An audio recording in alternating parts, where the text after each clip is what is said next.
जय हिंद प्यारे बच्चों, आप लोगों के बीच मैं सक्रिय और निष्क्रिय प्रतिरक्षा टॉपिक पे चर्चा करूंगा, जिसकी बात हम कर रहे हैं एक्टिव एंड पैसिव इम्यूनिटी। इसे बोलते हैं सक्रिय व निष्क्रिय प्रतिरक्षा। सीधा सीधा सा मतलब समझिएगा, सक्रिय प्रतिरक्षा किसे कहते हैं? जब रोगाणुओं से लड़ने की प्रति क्षमता हमारे शरीर की स्वयं की होती है, यानी हमारे शरीर में रोगाणुओं से या एंटीजन से लड़ने हेतु जब एंटीबॉडी हमारे शरीर में स्वयं बनेंगे, यानी उनका निर्माण हमारे शरीर में स्वयं होगा, तो इस दौरान प्राप्त हुई प्रतिरक्षा की प्रक्रिया या इस दौरान प्राप्त हुई जो अनुक्रिया होगी उसे हम एक्टिव इम्यूनिटी, सक्रिय प्रतिरक्षा के नाम से जानेंगे। यानी सक्रिय प्रतिरक्षा क्या होती है? सक्रिय प्रतिरक्षा उस व्यक्ति या उस जीव की स्वयं की प्रतिरक्षा प्रक्रिया होती है जिसमें रोगाणुओं से लड़ने की प्रति क्षमता स्वयं शरीर में विकसित होती है, यानी उन रोगों से, उन एंटीजन से जो शरीर में प्रवेश करते हैं, उनसे लड़ने के लिए वो शरीर में खुद एंटीबॉडीज का निर्माण करते हैं, यानी उनके बॉडी में स्वतः एंटीबॉडी, उनके शरीर में स्वतः एंटीबॉडीज का निर्माण होता है। इस प्रक्रिया को एक्टिव इम्यूनिटी या ऑटो एक्टिव इम्यूनिटी के नाम से जानते हैं। इसे स्वतः प्रतिरक्षा या इसे सक्रिय प्रतिरक्षा के नाम से जानते हैं।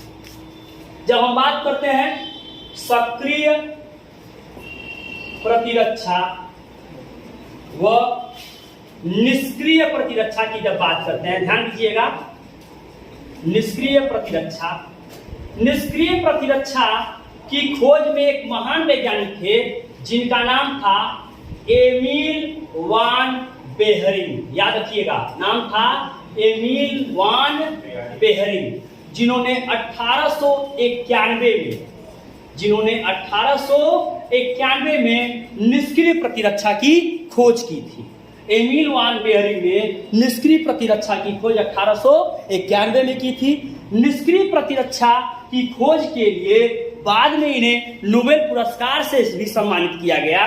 एमिल वान बेहरिंग का काम क्या था? एमिल वान बेहरिंग ने बताया कि जो प्रतिरक्षा हमारे शरीर की नहीं होगी, जो प्रतिरक्षा हम दूसरे जीव से यानी एंटीबॉडीज किसी दूसरे का शरीर की जीव में बना करके, तैयार करके उसे इंजेक्शन के रूप में हम प्राप्त करेंगे, उसी को उन्होंने पैसिव इम्यूनिटी नाम दे दिया। उसी को उन्होंने क्या कहा? Passive immunity. इस बात को ध्यान दीजिएगा। इन्होंने 1891 में इसकी खोज कैसे की, इस बात पे थोड़ा ध्यान दीजिएगा। एक डिप्थीरिया से पीड़ित एक बच्ची को इन्होंने देखा जिसका लगभग मरना तय था। जिस बच्ची को डिप्थीरिया नामक बीमारी हो गई थी और उसका बचना क्या था, मुश्किल था, तो उन्होंने इस बीमारी को दूर करने के लिए एक प्रयोग किया। और उन्होंने किया क्या? एक भेड़ के शरीर में, किसके शरीर में? भेड़ के शरीर में इन्होंने डिप्थीरिया का प्रवेश कराया।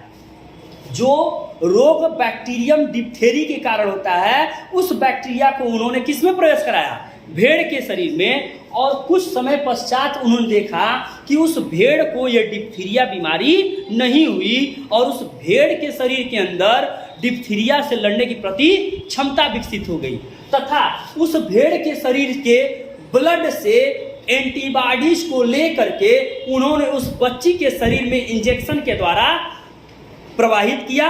यानी उस बच्ची को भेड़ के शरीर से जो बनाया गया एंटीबॉडीज था उसे लेकर के उसके सीरम से उस बच्ची को इंजेक्शन के द्वारा दिया गया और वो बच्ची सही हो गई। इस बीमारी का उपचार भी हो गया और इस बेहतर कार्य के लिए इन्हें एमिल वान बेहरिंग को नोबेल पुरस्कार से सम्मानित किया गया। इस बात को ध्यान दीजिएगा।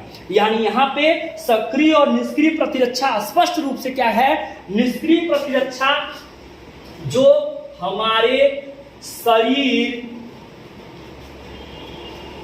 की स्वयं की नहीं होगी, जो हमारे शरीर की स्वयं की नहीं होगी, जो अन्य कशेरुकी जीव शरीर से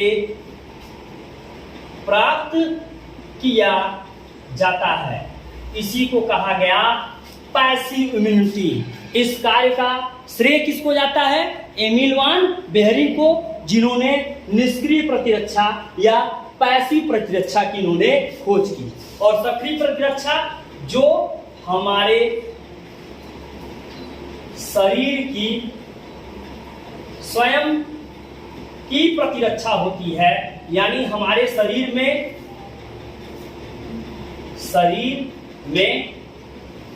एंटीबॉडीज